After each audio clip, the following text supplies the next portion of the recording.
And Amber Briggle is joining me now. That's so emotional to see you testify there, Amber, on behalf of your child. Talk to me about the impact that this legislation would have on you and your family. Yeah, it was an emotional day, and thank you, Yasmin, so much for allowing me the opportunity to speak today. The impact it would have on my family, and not just my family, but families across the country, would be devastating.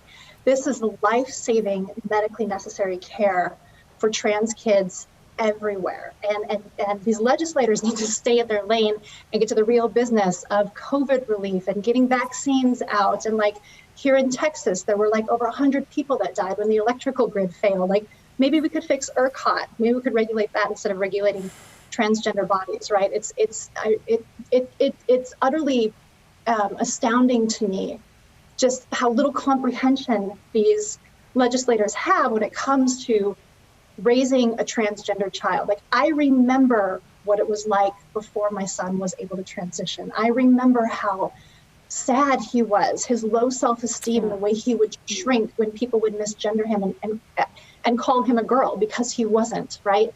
And he is so amazing today. He is, by all respects, like truly the most perfect child on the planet. And he is that way because not only was he just like naturally born to be awesome, but he's receiving the care that he needs and the support that he medically needs from his parents, and from I'm so sorry, I'm so flustered because I'm so emotional, but he's getting the support that he needs to be his authentic self, and taking that support away, that is the child abuse, plain and simple. You're a mom speaking on behalf of your child. You're not flustered, you're passionate, and you love your child obviously very much. What is it like for him knowing what is happening in his state and across this country, trying to take his rights away from him, take his parents in a way away from him, not affirming who he knows himself to truly be?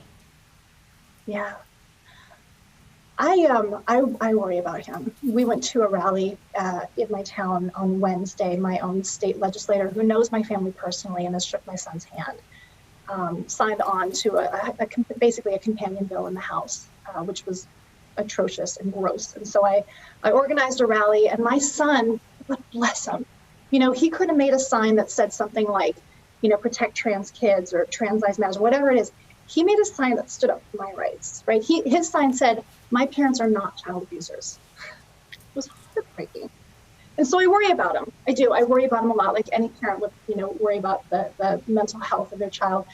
Fortunately, for the most part, he's pretty unconsumed by this. Like, he's just an average 13-year-old kid. He just got back. A couple of neighborhood boys had a sleepover in the backyard. So he rode his bike over there and camped out with some friends. Like, he's an average 13-year-old kid. I, however, am like a hot mess. Like, I can't sleep.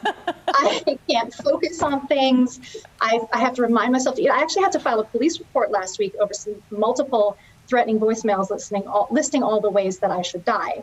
So I'm not great, but I won't back down. Like, this is my kid. I have to fight for his life, and I have to fight for my family. So here I am. So thank you for the opportunity today. Yeah. Moms will do anything for their kids. Will you stick around, Amber, because I want to bring in our other guests as well, so we can have kind of a full throttle conversation on this. It's so incredibly important. Jody Patterson joining me now, board member of the Human Rights Campaign and author of The Bold World, and Jay Brown, Senior Vice President of Programs, Research, and Training at the Human Rights Campaign. Welcome to you both, guys. Jody, you and I have talked a lot about this kind of stuff, and you are the mom to 5 kids, one of which is a transgender boy, Penelope. Hearing Amber talk about her plight in Texas right now, what her son is dealing with, restricting the rights of kids in this country. What is your reaction? A lot of these bills are confusing for the average person. I'm not a politician by any stretch of the imagination. I'm not a scientist. As a parent and as a mother, it's my job to bring to the forefront this reality that I know firsthand. A lot of us are talking about bills that restrict the lives of trans folk, but many of us don't even know trans identified people. So I'm raising a trans child, and it is my job to really puzzle out the deeper meaning for our children, or deeper meaning of our children. They're more than their bodies. They're more than these laws lead us to believe. Penel, my son, who you see, is a straight A student, a great sibling, an athlete, a friend. I've raised him to be that way. And he's reflective of millions of trans-identified people.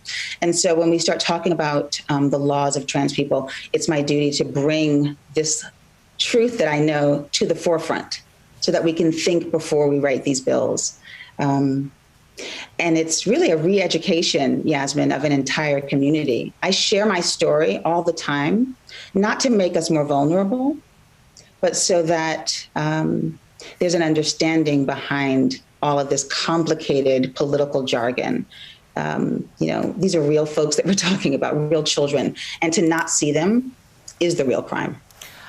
Jay, I want to bring you into the conversation here. You, of course, are with the Human Rights Campaign. You yourself are trans as well. I want you to help us understand exactly what is happening right now in this country with the volume of laws that we are seeing trying to restrict the rights specifically and especially of trans children. I mean, not allowing a trans girl, for instance, to play on a girl sports team, right? Mm-hmm. I can't imagine as a 12-year-old child what that would feel like to be told, no, you can't play soccer because this lawmaker says you can. Mm-hmm. Yeah, it's incredible.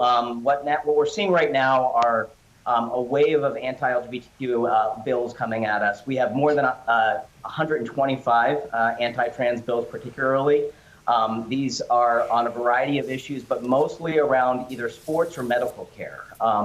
Already, 4 governors have signed anti-trans bills in Mississippi, Alabama, Arkansas, and Tennessee.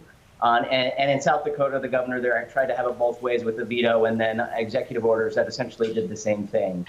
On Monday, our president, Alfonso David, issued a bold call to action to corporate America, asking them to increase their volume of speaking out against this anti-trans rhetoric and political behavior. And fortunately, we've seen some progress this week. 3 governors vetoed anti-LGBTQ legislation. And 2 of those were Republicans in Arizona and North Dakota. We still have much more we need to do, and we're working hard to keep these from becoming law. There already are about 10 pending signature on governors' desks right now. So, Amber, I know that you testified. We showed your testimony as we were coming into the segment. What is your plan now? I'm going to stay and fight. I mean, I know I've said, first off, let me say, my son always comes first.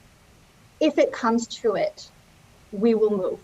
Yeah. It will be hard. My husband is a tenured professor and I'm a small business owner. Like, those jobs don't transfer easy, but my son always comes first.